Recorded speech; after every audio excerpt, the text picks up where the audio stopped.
Hey les amis, nous sommes un jour de match et c'est surtout le jour de mes congés. Et oui, je suis en congé, on va se retrouver de plus en plus souvent, que ce soit en live ou en vidéo. J'espère que vous passez de bons moments avec moi. En tout cas, on va parler de quoi? On va parler bien sûr de Mercato, mais aussi de cette rencontre qui se profile, la dernière rencontre de cette pré-saison, avant d'aborder maintenant la Ligue 1 qui s'approche dans une semaine. On va parler bien sûr d'un absent qui ne sera pas là tout à l'heure. Ça sera Ismaël Koné qui ne sera pas là. Je vous l'annonce maintenant. On va en parler tout à l'heure. Donc on y va tout de suite les amis. Tout d'abord, les abonnements, les likes, les partages. Comme d'habitude, le soutien de la chaîne. On est bientôt à 18 000 si je ne me trompe pas sur la chaîne. Et ben on avance tout doucement vers les 20 000. Pourquoi pas. Avant la fin du mois d'août. Allez, on peut le faire. On y va tout de suite les amis sur l'introduction. Allez, on y va. Let's go. Introduction.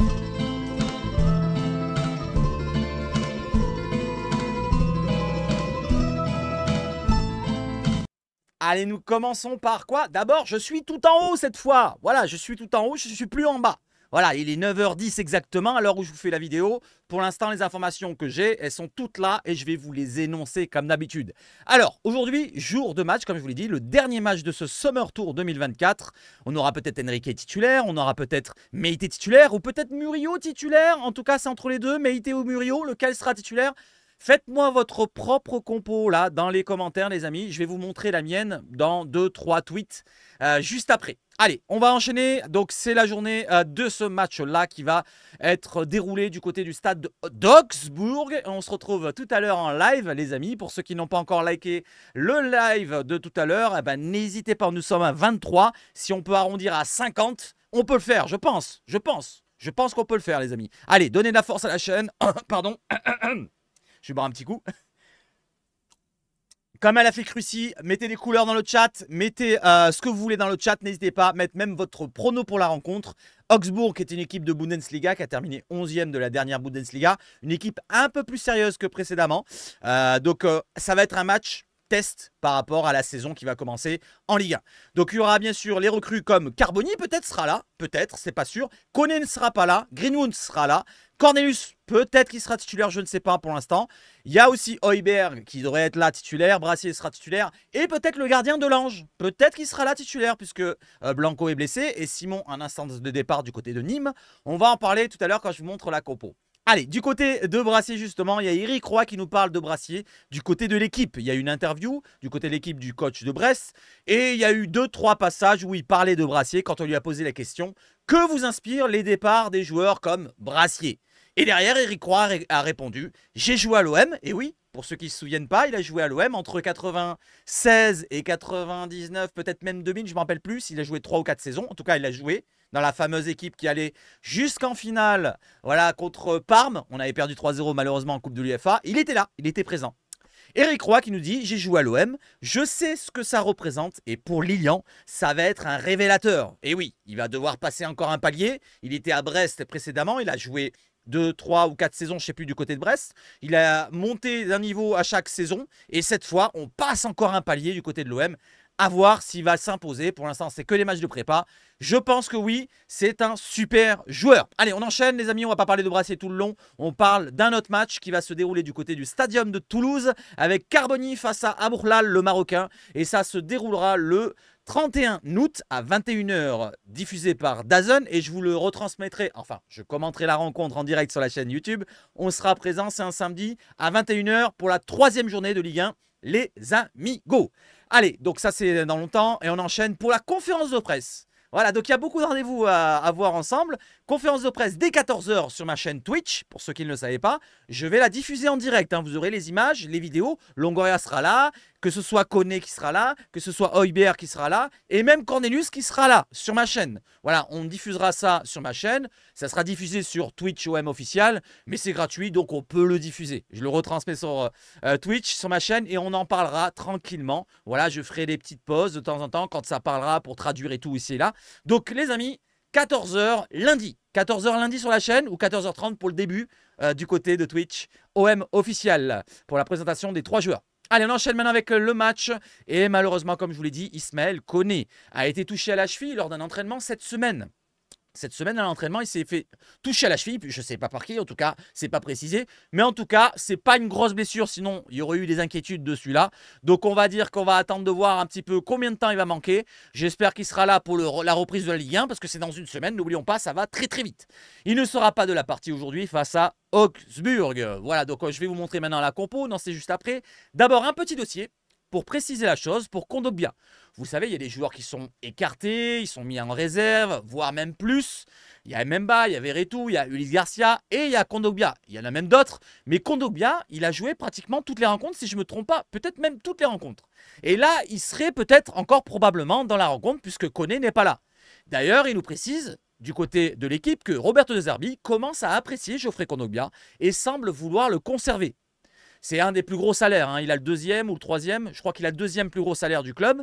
Roberto De Zerbi veut 2 milieux puissants devant la défense. Pour l'instant, il n'en a qu'un, c'est Højbjerg. Koné, il le considère plus haut. Voilà, comme on l'a vu face à Sunderland, il est rentré, Koné, à la place d'Amin Harit, en tant que numéro 10 pratiquement. Et Koné a marqué un superbe but. Mais Koné, pour lui, il est placé plus haut. Peut-être qu'on ne le verra pas devant la défense. Pour l'instant, il réclame un deuxième milieu costaud. Et ce serait Kondogbia. Voilà, donc Kondogbia, il a peut-être sa place pour l'instant. En attendant, bien sûr qu'il est recru. L'OM veut toujours le vendre. Des clubs de PL, de Première Ligue, turcs et saoudiens, sont intéressés. Voilà où nous en sommes pour Kondogbia. Pour l'instant, le coach l'apprécie. Mais du côté de la direction, on est intransigeant dessus. On veut s'en débarrasser pour baisser la masse salariale et pourquoi pas renouveler un peu l'effectif. Voilà où nous en sommes pour Kondogbia. Et on va voir s'il est dans ma compo, les amis. Et il y est dans ma compo. Voilà la compo que je vous mets. Je pense qu'on va pas être loin de cette-ci. Peut-être que le gardien ne sera pas Delange, mais peut-être Simon pour son dernier match, avant son départ du côté de Nîmes. Et peut-être qu'il n'y aura peut-être pas de Moumania, qui sera peut-être remplacé par Sternal. Et peut-être côté droit aussi. Meïté remplacé par Murillo, ça c'est peut-être sur ces choix-là que j'hésite un petit peu. Ou alors Cornelius, hein, parce que Cornelius, ça fait une semaine pratiquement qu'il est chez nous, un peu moins, et peut-être qu'il aura sa place en tant que titulaire à la place de Brassier pour faire un petit peu des tests. Voilà les amis, n'hésitez pas à me dire ce que vous en pensez de la compo, et mettez-moi votre compo dans les commentaires. Voilà. Je ne vais pas vous l'énoncer, mais faites-vous votre propre avis, et n'hésitez pas à m'en parler dans les commentaires. On enchaîne maintenant avec les départs du côté de Soglo. Emran Soglo pourrait quitter l'OM. L'offre de prolongation jusqu'en 2027 qui a été proposée par l'OM a été refusée par le joueur qui, au fil des séances tactiques de De Zerbi, a compris qu'il n'entrait pas dans les plans du coach italien. Donc il comprenait qu'il ne rentrait pas dans les plans. Il estimait pourquoi pas avoir une place dans le rôle qu'a Merlin, c'est-à-dire un rôle hybride, parce qu'il a un rôle normalement hybride ce joueur-là aussi. Il a déjà joué arrière gauche, milieu gauche, et son poste de prédilection, c'est milieu dans l'axe en tant que relayeur. Donc il aurait pu, pourquoi pas, faire le rôle que fait Merlin. Et là, apparemment, il voit qu'il n'a pas la confiance. Alors il s'est dit, pourquoi pas, partir du côté d'un autre club. Du côté du club, quelques clubs attendraient janvier. Donc on se doute que quelques clubs attendraient janvier pour lui proposer un contrat anticipé selon la Provence. Et comme il met Forest en bas, voilà, on ouvre la porte et on le jette dehors, ça m'a fait rire. Les amis, est-ce que vous regrettez le départ de Soglo? Pour l'instant, ce n'est pas encore acté, mais est-ce que vous aurez aimé le voir un peu plus longtemps? Je vous rappelle qu'il a que 18 ans, je crois qu'il n'a pas encore 19 ans. Il est international anglais espoir, il est anglais et français, hein, je crois qu'il a double nationalité.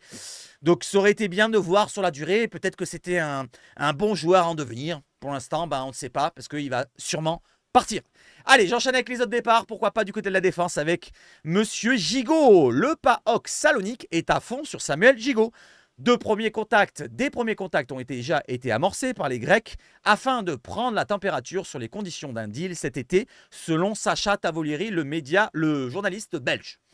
Est-ce que c'est du concret? Est-ce que c'est pas du concret? Pour l'instant, on va rester avec des pincettes et on va attendre de voir les prochains jours si c'est relayé et si c'est vraiment du concret. Gigot, sur un départ, on attend tous qu'ils partent. Il fait partie de la charrette avec Veretout, Kondogbia, Unai et tous les autres. Ulysse Garcia qu'on a parlé ou qu'on va parler juste après, justement, puisqu'on enchaîne, les amis. N'hésitez pas à réagir sur tous les dossiers. Ulysse Garcia serait suivi par le Torino. Voilà, donc c'est un club italien qui s'intéresse, pourquoi pas aux Suisses. Voilà, c'est intéressant, pourquoi pas, c'est un bon point de chute pour lui. Je pense qu'il ne refuserait pas si c'est vraiment du concret. Ce média qui nous relaye ça, c'est Di Marzio. Le latéral gauche suisse ferait partie d'une liste. Par contre, là, c'est un petit peu pointilleux, puisqu'il fait partie d'une liste où il y a plusieurs joueurs, dont Mitchell Baker, vous en souvenez, le Parisien, qui est du côté de l'Atalanta maintenant, pardon, le Néerlandais. Donc, pour remplacer, pourquoi pas, la piste qui a été abandonnée, c'est celle de Robin Gosens, l'Allemand. Voilà, donc ils n'arriveront pas à recruter du côté du Torino. Donc ils se sont penchés sur le Suisse qu'on a du côté de l'OM. Voilà, donc j'espère qu'ils partent, pourquoi pas. Je ne le considère pas comme un excellent latéral gauche. Donc si tu peux partir Ulysse, il n'y a pas de souci. Si bien sûr, c'est du concret. Voilà les amis, donc pour les départs, maintenant parlons des arrivées. Et il y a une arrivée, pourquoi pas, d'un nouveau joueur. Voilà, est-ce que c'est du concret ou pas? Je ne sais pas. En tout cas, cette information nous vient de Sun. Alors certains vont dire, oui, c'est à prendre avec des grosses pincettes. Ce média anglais qui nous relaye parfois les saucisses. L'OM serait sur le point de trouver un accord avec Norwich pour Jonathan Rowe. Montant du transfert de 9 millions d'euros environ. Il a 21 ans, vraiment fort en 1 contre 1, nous dit Harout. On va voir un petit peu ses datas et comparer avec Luis Enrique. Parce que c'est un ailier gauche. Voilà, on recherche un ailier gauche. On parlait dernièrement de Forbes. Forbes, celui de l'Ajax, malheureusement, il devrait partir du côté de la PL. Je crois que c'est Wolverhampton qui s'est positionné dessus. Du côté d'un autre joueur, je crois qu'on parlait aussi d'un autre joueur de l'Ajax. Je ne me rappelle plus le nom, n'hésitez pas à me dire, je ne me rappelle plus. Wang, on a abandonné la piste. Et voilà où nous en sommes. Pour l'orienter aussi, c'est pas assez concret pour qu'on puisse le citer. Donc, il nous reste cette piste-là sur le côté gauche et on va un peu plus préciser la chose. Donc, on s'est dit c'est du concret ou pas. Derrière, il y a Foot Mercato qui nous précise que c'est du concret puisqu'ils nous disent que Jonathan Rowe, ailier de 21 ans, est pisté par l'OM. Des discussions ont été entamées entre les deux parties ou entre les parties, que ce soit les deux clubs et le joueur. Par contre, ils précisent dans leur article qu'il n'y a pas vraiment d'accord ou d'offre. Ils n'ont pas de chiffres à proposer du côté de Foot Mercato. C'est pas terminé. Une troisième information pour confirmer un petit peu cette information-là, c'est le GOAT. Le GOAT, Fabrizio Romano, qui nous dit quoi? L'OM a envoyé une offre formelle à Norwich pour Jonathan Rowe. Il fait partie des cibles de l'OM. Des discussions ont eu lieu entre l'OM et le joueur, mais aussi entre les deux clubs. Donc lui, il précise les deux informations qu'on a eues. Du côté du Sun pour une offre. Par contre, Romano ne donne pas de somme. Et du côté de Foot Mercato pour les discussions entre les parties. Et lui précise bien qu'il y a le joueur et les clubs. Il y a eu des discussions. Peut-être, pour l'instant, on ne parle pas d'accord. Mais pour l'instant, ça avance tout doucement pour cet ailier gauche que je ne connaissais pas, je l'avoue. Mais peut-être qu'on va le détailler dans une vidéo prochainement, comme la vidéo que je vous avais faite pour Carboni et pour Moukoko. Pour ceux qui sont intéressés pour voir la vidéo de Moukoko, n'hésitez pas, il y a le petit qui va apparaître juste là normalement. Regardez bien, c'est une présentation du joueur. C'est pas du mercato avec des informations ici et là. C'est un avis d'un supporter de Dortmund qui parle avec moi, où je lui pose des questions très précises sur des sujets importants pour les recrues qu'on va aborder. Allez, on enchaîne pour ce joueur-là. On va préciser un petit peu sur la fiche Transfermarkt pour voir un petit peu le profil et sa fiche. Donc Jonathan Rowe qui a 21 ans, effectivement, international anglais, espoir à 2 sélections, 1 but. Pour l'instant, je ne vois pas de double nationalité. Certains disent, il y a des rumeurs sur Twitter qui parlent d'une double nationalité jamaïcaine, un petit peu comme Greenwood. Lui, il n'a pas le double drapeau, donc pour l'instant, je vais rester dans le pas concret du tout. Donc pour la double nationalité, c'est un joueur extra-communautaire si on le prend à brut. Il est à 9 millions de valeur Transfermarkt, 2025 pour son contrat du côté de Norwich, petit club ou club de Championships, pardon. Donc on peut le voir qu'il est ailier gauche et il est droit milieu offensif, il est polyvalent. Donc qu'est-ce qu'on peut dire de lui? Il est droitier, 1m78, de profil assez puissant. Voilà, on va voir un petit peu son profil tout à l'heure, ce que ça concerne. Il a joué en première ligue dans sa carrière 13 matchs pour une passe décisive. Dernièrement, il a joué une saison du côté de la Championship. On va voir un petit peu ses stats du côté de la Championship. Il a joué 38 matchs la saison dernière pour 13 buts et 4 passes décisives. C'est quand même important. Hein. 13 buts pour un ailier, c'est un bon chiffre. Vous voyez sur la droite, par contre, qu'il est très très polyvalent. Regardez, il a joué 7 matchs en ailier gauche. Il a joué 7 matchs en ailier droit. Au milieu de terrain, offensif, central, il a joué 2 matchs. Pour le milieu gauche, 4 matchs. Milieu droit, 8 matchs. Donc vous voyez, il est vachement polyvalent sur les deux couloirs. Il peut dépanner en cas qu'il y a un souci sur le côté droit. Mais il sera plus sur le côté gauche pour concurrencer Luis Enrique. D'ailleurs, on va voir un petit peu les chiffres en parlant de Luis Enrique et de Jonathan Rowe pour voir un petit peu la comparaison. Et on y va tout de suite, les amis. Je vais boire un petit coup et on va préciser ça. Donc comparatif au poste d'ailier gauche. Alors, j'ai une petite précision pour voir un petit peu le profil du joueur. Jonathan Rowe, c'est un joueur qui va plus provoquer par le dribble, tenter des tirs, marquer des buts, plus qu'un Enrique, lui qui va être plutôt dans la progression offensive par la passe. Vous savez, Enrique est un peu dans l'hésitation à chaque fois qu'il est dans la surface ou pas loin de la surface. Il hésite franchement à frapper, à prendre sa chance et même à provoquer par le dribble. Vous savez, Enrique, il va jouer plus par la vitesse, la puissance, plutôt qu'aller provoquer son joueur, aller le dribbler, faire un passement de jambe ou quoi ici, qu'est-ce. Et manque de peau, ça lui porte préjudice parce que c'est ce qu'on réclame pour nos joueurs offensifs. On va voir un petit peu la comparaison entre les deux joueurs sur les graphiques. Alors, vous voyez, Luis Enrique, peut-être qu'il paraît plus fort, mais si on regarde bien, c'est tout dans le domaine d'en haut. En haut, en fait, si vous regardez bien, si je vous montre ça, AMT, balle vivante, touche, zone offensif, passe progressive reçue, passe dans la surface de réparation, centre dans la surface de réparation, c'est en fait tous les datas qui sont plutôt dans le collectif. Il sera plus dans la passe et dans les touches, dans les zones offensives. Voilà, ça c'est du domaine de Luis Enrique. Par contre, dans le domaine de l'efficacité des dribbles, chevaucher dans la surface de réparation, tentative de tir, progression avec le ballon, c'est plus du domaine de Rowe que vous voyez en bas. Voilà, donc plus de précision encore, je vous montre l'autre data, c'est du côté de Rowe, et vous voyez que toutes ces datas énormes sont dans les buts, dans les tacles, c'est particulier mais on va le mettre, dans les duels aériens gagnés. Par contre, dans les duels aériens, il a l'air d'être pas mal, puisqu'il est 78 fois, pourcentage de 78. Alors, je vais vous expliquer qu'est-ce que ça concerne. Sur 100 joueurs à son poste, il est 78 plus fort que les autres qui sont derrière. Vous voyez ce que je veux dire? Il y en a 22 qui sont plus forts que lui en fait devant. Vous avez compris? Par exemple, sur les buts sans penalty, il y en a 3 qui sont plus forts devant. Dans les domaines des pourcentages, bien sûr. Hein, pas 3 joueurs, 3%. Voilà, vous avez compris? Me suis bien expliqué ou on essaiera d'expliquer une autre fois quand c'est sur un autre data.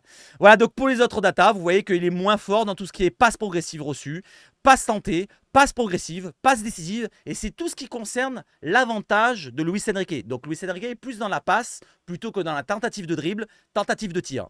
Voilà comment on peut les comparer, les deux joueurs. Si vous voulez plus de précision pour les datas, c'est un peu plus précis avec des datas qui sont colorisées du côté de DataFoot. Vous voyez que dans les 2A, ce qui est élite, c'est marquer des buts et finir ses occasions. Tout ce que je vous ai dit là, les tentatives qui n'hésitent pas quand il est dans la surface. Présence offensive aussi, il est très fort. Progresser par la course, éliminé par le dribble, il est très fort. C'est tout ce qui concerne ce que je vous ai dit par les datas tout à l'heure. Par contre, toutes les faiblesses, c'est tout créer du danger par la passe, progresser le jeu par la passe, réussir ses centres. Tout ce qui est passe collectif, Jonathan Rowe va être un petit peu délicat sur ça. Alors, je pense que De Zerbi peut le modifier, le transformer, parce qu'on le sait, c'est un jeune joueur et il aime faire ça, De Zerbi. Donc, on va être confiant s'il vient bien sûr à l'OM. On ne va pas dire que c'est un joueur qui va être non collectif. C'est juste que c'est un jeune joueur qui aime provoquer, tenter, et on espère qu'il réussisse à l'OM s'il vient. Voilà où on en sommes avec Jonathan Rowe. Maintenant, parlons d'un joueur qu'on attend tous, c'est l'attaquant. Et partons sur Eddie Nketiah. Arsenal serait prêt à laisser partir Eddie Nketiah sous forme de prêt avec option d'achat obligatoire de 30 millions d'euros. L'OM doit prendre sa décision. C'est maintenant, la balle est dans le camp de l'OM. Selon David Ornstein, c'est un journaliste anglais. N'oubliez pas ce que je vous ai dit. Journaliste anglais, journaliste italien, journaliste espagnol. Tous les journalistes qui sont du propre pays, parfois, ils balancent pas des saucisses, mais des informations dans le sens pour protéger un petit peu le côté anglais. Ça, c'est moi, je le pense. C'est peut-être bizarre ce que je pense, mais je le pense. Voilà, peut-être qu'il y a des billes qui sont données par Arsenal directement aux journalistes pour qu'ils balancent ça. C'est peut-être pas du vrai. C'est peut-être pas du vrai. Est-ce qu'ils attendent 30 millions d'euros? Dernièrement, on nous parlait de 25 millions d'euros. C'était du côté de Fabrizio Romano. N'oubliez pas, Fabrizio Romano nous avait dit Arsenal est ouvert à partir de 25 millions d'euros. Là, c'est 30 millions d'euros. Ça me paraît bizarre. Certes, on continue. Donc l'OM ne va pas mettre 30 millions d'euros, bien sûr. L'OM n'est pas prêt à s'aligner sur la proposition d'Arsenal de 30 millions d'euros sous forme de prêt pour Eddie Nketiah. Les négociations se poursuivent, selon Fabrice Hawkins. Et lui, il est plutôt du côté français. Il travaille du côté des RMC. Vous voyez, c'est deux infos pratiquement différentes, je pense. Les amis, il faut prendre un petit peu avec des pincettes toutes les informations. Même celle-ci, il faut le prendre avec des pincettes. Dernière information, celle de David Ornstein qui revient derrière et qui nous précise quand même que l'accord est toujours là entre l'OM et Eddie Nketiah pour un contrat de 5 ans. Voilà, donc pour préciser qu'il y a toujours un accord. Lui veut venir absolument à l'OM. Il est frustré de rester à Arsenal et de ne pas avoir de temps de jeu, de faire que des rentrées, un petit peu comme Moukoko, on en a parlé dans la vidéo. Et la balle est dans le camp maintenant du club olympien, comme on l'a précisé tout à l'heure. Voilà pour Eddie Nketiah. On va préciser une petite chose. Eddie Nketiah ne sera pas pris si on prend Eli Wahi. Pour l'instant, c'est entre les deux que ça se joue. Les dirigeants n'envisagent pas de recruter Eddie Nketiah et Eli Wahi. Ça sera plutôt l'OM a replacé l'anglais au sommet de sa pile. Donc, pour l'instant, Nketiah est devant Eli Wahi parce que c'est au point mort du côté de Lens. Il réclame un peu trop pour Eli Wahi. Eli Wahi veut venir aussi à l'OM. Eddie Nketiah veut venir aussi à l'OM. C'est entre les deux. Maintenant, c'est les clubs qui choisissent. L'OM espère par contre associer l'un d'entre eux, que ce soit Wahi ou Nketiah, pour l'instant plus Nketiah comme je vous l'ai expliqué. L'OM espère par contre associer l'un d'entre eux avec Youssoufa Moukoko. Je l'ai mal dit, mais c'est pas grave. Qui a déjà dit oui. Voilà, point de vue contrat ici et là, c'est un petit peu comme on l'a vu tout à l'heure avec Eddie Nketiah, et qui est toujours une piste d'actualité. Faut pas l'oublier, Moukoko. Si on n'en parle pas, je vous en ai parlé dans la vidéo d'hier, c'est pas parce que c'est pas dans l'actualité, c'est que ça doit négocier sec, et peut-être qu'on va entendre directement un accord dans pas très longtemps. Voilà, ça aussi, il faut le penser. Ça, c'est comme Geronimo Rulli, on l'attend encore. Pour l'instant, il est arrivé il y a 2 jours, mais il n'a pas encore signé. Il y a le Geoffrey Delange qui a signé. Il est arrivé, il a signé direct. Et là, Rulli, je ne sais pas ce qu'il y a. J'espère que ça roule bien, comme on dit. Voilà, donc pour Moukoko, ça sera en combinant avec soit Wahi, soit Eddie Nketiah. Mais logiquement, il devrait y avoir 2 attaquants qui arrivent. Alors, si ce n'est pas Moukoko, si ce n'est pas Nketiah, si ce n'est pas Eli Wahi, ça sera peut-être 2 autres attaquants. Pour l'instant, on n'entend pas d'autres noms. Il y avait Wang dernièrement, il y avait Sanchez qui n'a toujours pas signé du côté d'Udinese, mais on n'entend pas d'autres attaquants. S'il y en a d'autres que j'ai oublié là en citant, n'hésitez pas à me les proposer.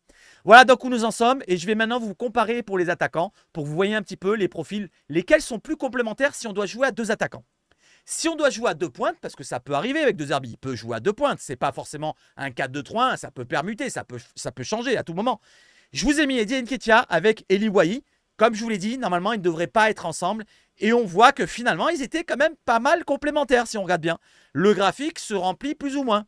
Voilà, il y a des avantages du côté d'Eddie Nketiah dans le côté action menant à un but, action menant à un tir, touche dans la surface de réparation, tout ce qui est plus collectif, plus les déplacements. Et du côté d'Eli Wahi, c'est plus dans l'efficacité, puisqu'il est plus dans les expected goals, les buts sans penalty, et les expected goals, buts par tir, par match, et les pourcentages de tir. Tout ce qui est à l'avantage de Wahi, c'est tous l'efficacité et les tirs. Tout ce qui est à l'avantage du collectif, des déplacements, et peut-être, je ne vais pas dire la qualité technique, mais c'est plutôt Nketiah. Il sera peut-être efficace chez nous, mais il marque moins de buts qu'Eli Wahi. Après, à prendre avec des pincettes les datas, n'oubliez pas, il y en a un qui joue en Première Ligue, Eddie Nketiah, et il y en a un qui joue en Ligue 1. C'est beaucoup plus faible. Hein. Si on met Eli Wahi à Arsenal, il sera peut-être remplaçant autant qu'Eddie Nketiah, et peut-être qu'il ne marquera pas 5-6 buts comme Eddie Nketiah. Ça aussi, il faut le penser. Donc, vous voyez que c'est assez complémentaire. Donc, c'est surprenant l'info qu'on a eue de la Provence ou je ne sais plus qui. Mais derrière, on va regarder qui c'est qui est plus complémentaire. C'est Youssoufa Moukoko et Eddie Nketiah. On voit que Youssoufa Moukoko est beaucoup plus complet, énorme qu'un Eli Wahi. Eli Wahi est en rouge, vous voyez ? Il remplit la partie basse, mais regardez Moukoko, comme il remplit la partie basse, il la rempli de façon énorme. Il est pratiquement à du 93%, vous voyez, les plus grosses notes, but sans penalty 93%, passe réussi 93%, dribble réussi 89%, 87% d'expected goals sans le penalty. C'est assez énorme du côté de Youssoufa Moukoko et c'est complémentaire avec Eddie Nketiah. Donc c'est peut-être la paire qu'il nous faut. Dernière paire à voir un petit peu pour confirmer un peu la chose. On voit que Youssoufa Moukoko et Eli Wahi, finalement, ils ne sont pas complémentaires. C'est plutôt presque qu'ils se ressemblent. Regardez bien, on a une partie basse d'Eli Wahi et on a une partie haute du côté de Moukoko et d'Eli Wahi. Mis à part que c'est différent, on a une passe progressive pour Eli Wahi alors que c'est du côté des chevauchés et des passes dans la surface de réparation pour Moukoko. Mais on peut se dire que ça se ressemble. Vous voyez ce que je veux dire ? Donc je pense, les amis, que Moukoko sera pris avec plutôt Nketiah. Eli Wahi, je ne le vois pas venir. Voilà, finalement, maintenant, on va se baser sur ça. Nketiah, Moukoko, ça sera la paire qui devrait arriver. J'espère en tout cas. Allez, on enchaîne maintenant avec quoi, les amis? Une dernière information. Non, ce n'est pas une information, c'est plutôt pour aller voir sur Leonardo Balerdi. Alors aujourd'hui, il n'y avait pas beaucoup d'informations. C'est juste une petite vidéo, voilà, parce qu'il y a un live tout à l'heure. On se retrouve tout à l'heure, n'oubliez pas.